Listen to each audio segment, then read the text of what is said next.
When I met John, I immediately felt that his family was special. His mother, Mary, was a wonderful woman, warm, kind, always ready to support. But the relationship with his father, Mr. Henderson, did not work out from the very beginning. He was a strict and somewhat conservative man who seemed to think that I didn't fit into their idea of an ideal daughter-in-law. I tried to be polite, to keep my distance, but his gaze on me always seemed cold. I even started to think that maybe he didn't like me, although he never said so directly. Once, at a family dinner, we discussed where we would live when we had children. John and I dreamed of living in a big city. My career was important to me, and I didn't want to get hung up on the village. But when I shared this, John's father, Mr. Henderson, was outraged. He believed that we should stay in our hometown, closer to his family. "Why do you need this city? Family is the most important thing," he said. At that moment, I felt that something was broken. I couldn't understand why he would attack me so much for a perfectly reasonable wish. The quarrel with Mr. Henderson lasted for several days, and things only got worse. I tried to talk to John, but his father was putting a lot of pressure on him, and John, even though he was on my side, couldn't sort out his feelings. At some point, I couldn't stand it and told John's father bluntly that his views were outdated. I was sure he understood how important it was for me to be able to move forward. He got angry and told me that I was too selfish and didn't appreciate family traditions.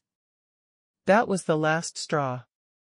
After the conflict broke out, I felt that I was losing touch not only with his father, but also with John.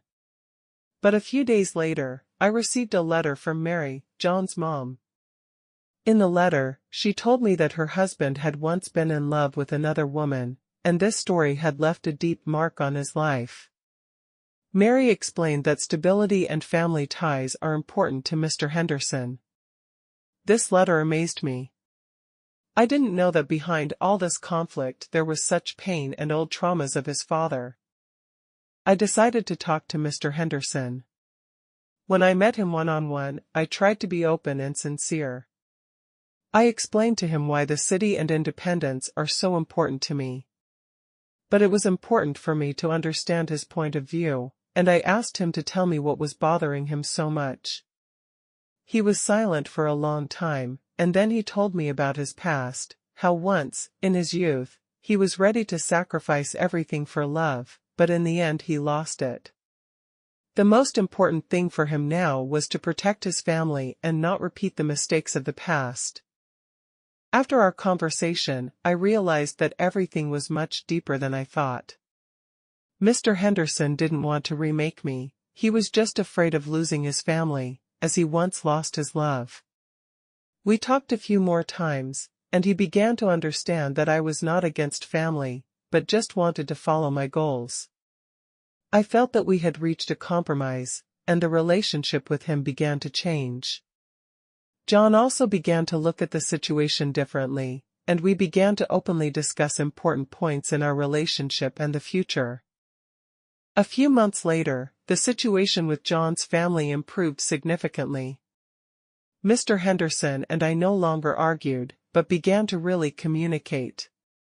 I realized that it is important not only to protect my interests, but also to take into account the feelings of those around me. Mary, his mom, supported us, and now I felt like I was finally part of this family, despite all the differences.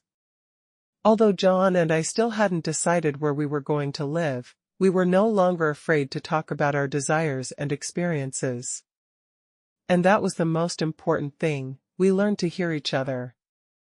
After I talked to Mr. Henderson, I started thinking more about my role in the family. I realized that my struggle for independence might have looked like a threat to him. He talked all the time about the importance of family and stability, and at some point I realized that maybe I too often put my interests first, forgetting about how my decisions affect others. John has told me more than once that it's important to find a balance, but I haven't always heard him. Now I began to understand what he was talking about. John and I continued to find a balance, but conversations with his parents remained difficult. During one of these conversations, his father mentioned his youth again and how much it hurt him when he lost the woman he was in love with. It was quite unexpected, and I felt his words penetrate deeper than I could have imagined. Mr. Henderson explained that his fear of losing his family, of losing stability, was related to this long-standing disappointment. I realized that his rigidity was just a defense against the pain he couldn't forget. The conflict with John's family somehow made me rethink our relationship. We always considered ourselves a team with him, but when the quarrel started, I felt that we had become a little distant. He was in a vice between his family and me, and I knew I couldn't overload him. We started talking more about our feelings. I told him about my career worries, and he told me about his attachment to his parents and his fears. This became an important moment for us, to learn how to talk to each other, not just to argue. I started listening more. When my relationship with his father improved, I realized how important it is not only to speak, but also to remain silent in order to hear the other person. It was difficult because I always wanted to speak out. However, listening to Mr. Henderson, I learned a lot that I would never have learned if I had only talked. Sometimes he would say things that made me feel guilty for not seeing the situation through his eyes.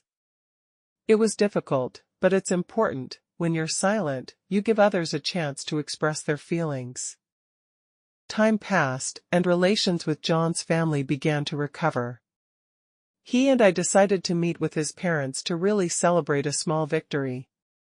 When we were sitting at the table, the atmosphere was tense, but not the same as before. Mr. Henderson finally said that he was glad that we had found a common language, and maybe he was being too strict. It was so unexpected that I felt relieved. It was our first meeting in which there were no quarrels, and although the conversation was cautious, I felt that we had started a new chapter. I noticed that during our conversations with John's family, I myself became different. I began to appreciate the little things that previously seemed unimportant to me: quiet evenings, laughing at dinner, just being around people who support you. I realized that perhaps I had always been too focused on my ambitions, forgetting that the real strength lies in the support of loved ones. John noticed the changes in me and said that he liked how I became more attentive and tolerant. He was right. I started to appreciate those moments when you can just be together. After long conversations with Mr. Henderson and his wife, Mary, John and I finally came to the first serious compromise. Instead of choosing between the city and the countryside, we decided to find something in between: a house in the suburbs, not far from the big city, but with an atmosphere of comfort and tranquility. This decision was the first step towards uniting our dreams and their family values. It was a big step forward for me, because I realized that sometimes it's important not only to follow your desires, but also to consider what's important to those you love. Life in the suburbs turned out to be a real challenge. On the one hand, it was the perfect place to combine career and comfort. On the other hand, I felt that everything I had achieved in the big city was now losing its meaning. I missed the dynamic life, new opportunities, and career opportunities. But then I remembered that it was a joint victory with John. We both took a step towards compromise, and it helped us become closer. The transition period was difficult, but necessary in order to understand how important not only our own desires are, but also our common goals.